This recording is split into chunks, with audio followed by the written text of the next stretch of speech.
Right, the Premier League is asking clubs to support the phasing out of shirt sponsorship by gambling companies in a last-ditch effort to avert a government-imposed ban. For more on this, we can speak to the sports lawyer Ben Peppi. Good afternoon to you. I hope you can say it better than I can, Ben. But look, the Premier League, they contacted clubs yesterday, didn't they, to propose this resolution that would see betting companies disappear from team shirts within the next 3 years. How hard, though, do you think this might be to implement? Well, I think, firstly, it's not going to have come as a surprise to any of the clubs. We know that DCMS are undertaking their kind of most comprehensive review of gambling regulations over the last 15 years. And it's been something that's been on the club's radar for a while. So it won't have come as a surprise. They certainly would have been preparing for this moment.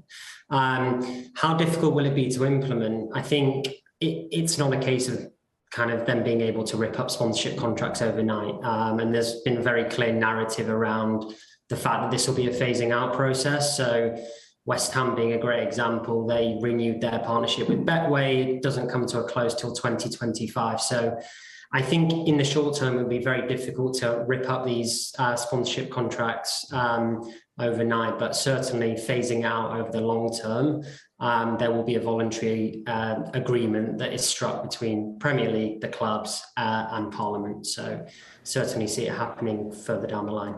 Yeah, so I like you say, they've come under increasing pressure, haven't they, the Premier League, from the government to push this through in the recent weeks. I guess, do you expect the government to step in if someone doesn't fulfil this? Well, there's been mixed reports of both happening, and I think it's clear that they want to strike a deal, which is why the Premier League are reaching out to its member clubs to say, come on, let's come to an agreement. As we know, with the Premier League and with decisions like this, they need a majority of 14 clubs to all agree on it, which is obviously the major challenge. But I certainly think that DCMS and Parliament and government will certainly want to strike a deal. So the conversations may be more drawn out than they hope, but I think both parties, as I said, they've known it's coming. So I don't see any kind of reason why a deal won't be struck, but I certainly don't think it'll be a case of ripping up these contracts overnight, and Parliament will have to settle with the Premier League on a kind of a timeline essentially for the process. It's interesting to see how much this will hurt the smaller clubs, because one football finance analyst has suggested that the big 6 clubs would be expected to support it. None of them, of course, had existing shirt sponsorship deals with gambling companies. So do you see that this could be really effectual for the smaller clubs?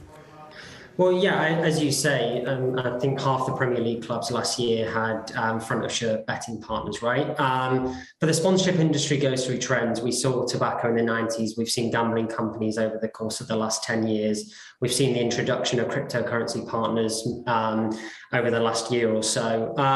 The sponsorship industry moves quickly. I think, obviously, sponsorship revenue for the smaller clubs does not make up as much as their key revenue streams as, say, a larger club.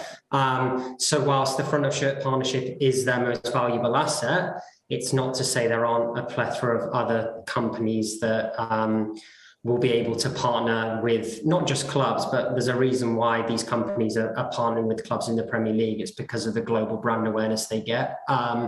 So the club is one side, but it's also the association with the Premier League. So I don't see a shortfall of new partners that will be able to come in and take the spots, to be honest. This proposal, if it's implemented, wouldn't mean a complete ban on the gambling industry's presence at stadiums. But do you think that might be something that could be banned in the future? Yeah, absolutely. I think, listen, front of shirt betting partners is just one element of gambling companies having a presence in football and in sport in general. We've seen perimeter advertising. There's betting companies that regularly are running around the LED boards during Premier League matches. We've already seen new regulation around athletes being able to promote betting companies during games. So this is all part of a process, and undoubtedly this is the next step within that and the next phase of that, with the view that in the long term, gambling and sport will either be governed and regulated in a much sterner way, as per probably the white paper that is going to come out from DCMS, but I absolutely think it'll incorporate perimeter advertising, other betting partnerships, which all the big six clubs have, by the way, as well. It's just not on their front of shirt. So, yeah, undoubtedly that will happen. Just finally, I mean, this isn't my area of expertise, so you'll have to forgive me, but there is some criticism of football clubs endorsing cryptocurrency, including NFTs, which I think I'm reliably told is a non-fungible token. You might be able to explain that a little bit more. Will that be looked into in the future, do you think? Yeah, I mean, explaining NFTs is a call in itself, but yeah, as you rightly said, it's an unregulated industry, so it's different to kind of gambling regulations. But we have seen a rise in cryptocurrency partners in football, and not just outside of the big six. It's very much a part of the big six. We know that Chelsea signed a sleeve sponsorship deal with Wales, as an example. So it's going to be very interesting to see the next phase of that development, because part of the reason for kind of reducing gambling and betting companies advertising in sport is to kind of get rid of these get-rich-quick win schemes that cryptocurrency companies have also come under massive scrutiny for, as have athletes endorsing NFTs. So I think that's the next phase on from here.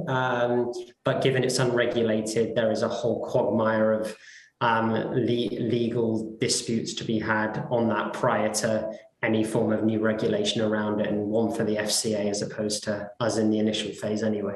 Well, I'll be back to you then, so I'll get more information on it as and when. Thank you very much, Ben, for clearing that up. Thank you.